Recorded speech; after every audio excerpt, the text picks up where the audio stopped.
আসসালামু আলাইকুম আমার প্রিয় বন্ধুরা, আপনারা সবাই কেমন আছেন? আশা করি আলহামদুলিল্লাহ ভালো আছেন। আমি আজকে আপনাদের সামনে যেই ভিডিওটি নিয়ে হাজির হয়েছি সেটি হল ইব্রাহিম আলাইহিস সালাম এর কাহিনী।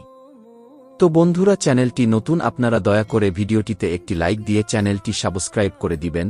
তো বন্ধুরা, আসুন ইব্রাহিম আলাইহি ওয়াসাল্লামের কাহিনীটি শুনে আসি। আল্লাহর প্রতি বিশ্বাস ও ত্যাগের এক মহান নিদর্শন।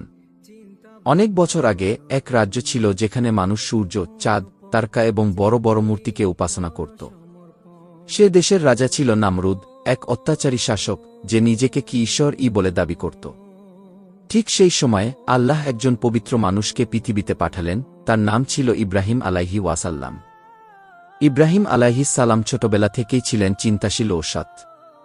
তিনি ভাবতেন, সূর্য কি আমার রব হতে পারে? কিন্তু তা তো ডুবে যায়।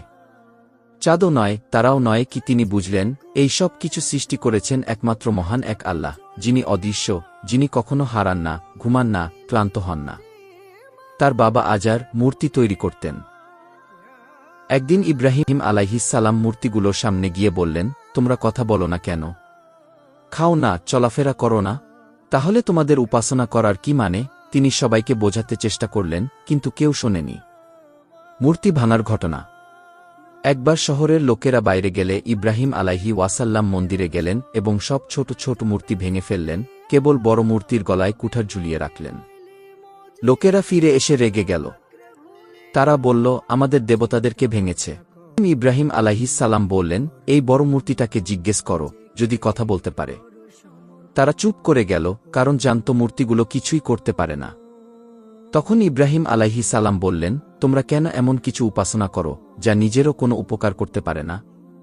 লোকে এতটাই রেগে গেল যে তারা বলল, ইব্রাহিমকে পুড়িয়ে ফেলো। তারা বিশাল আগুন তৈরি করল, আর ইব্রাহিম আলাইহি ওয়াসাল্লামকে আগুনে ফেলে দিল। কিন্তু আল্লাহ তার প্রিয় বান্দাকে রক্ষা করলেন। তিনি আগুনকে আদেশ দিলেন, হে আগুন, তুমি ইব্রাহিমের জন্য ঠান্ডা ও নিরাপদ হয়ে যাও। সূরা আম্বিয়া 2:1-6-9। আগুন কিছুই করতে পারল না। ইব্রাহিম আলাইহিস সালাম নিরাপদে বেরিয়ে এলেন। ত্যাগের পরীক্ষা। ইব্রাহিম আলাইহিস সালাম এর জীবনে সবচেয়ে বড় পরীক্ষা ছিল নিজের সন্তান ইসমাইল আলাইহিস সালাম কুরবানি দেওয়ার আদেশ। আল্লাহ তাকে স্বপ্নে আদেশ দেন তিনি তার ছেলেকে কুরবানি করবেন।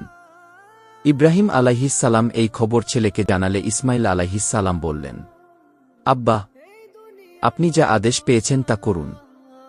আপনি আমাকে ধৈর্যশীল পাবেন ইনশাআল্লাহ। কি? সূরা সাফফাত 3:7-1-0-2।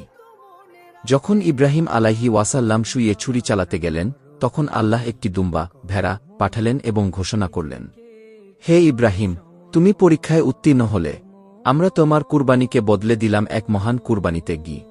সূরা সাফফাত 3:7-1-05-1-07। এই ঘটনার স্মরণে মুসলিমরা প্রতি বছর ঈদুল আযহাতে কুরবানি করে থাকে। শিক্ষা। সত্যের পথে থাকলে আল্লাহ সবসময় সাহায্য করেন। কেবল একজনই উপাসনার যোগ্য, সৃষ্টিকর্তা আল্লাহ। ধৈর্য, আত্মত্যাগ ও আল্লাহর আদেশ মানার মধ্যে রয়েছে সফলতা।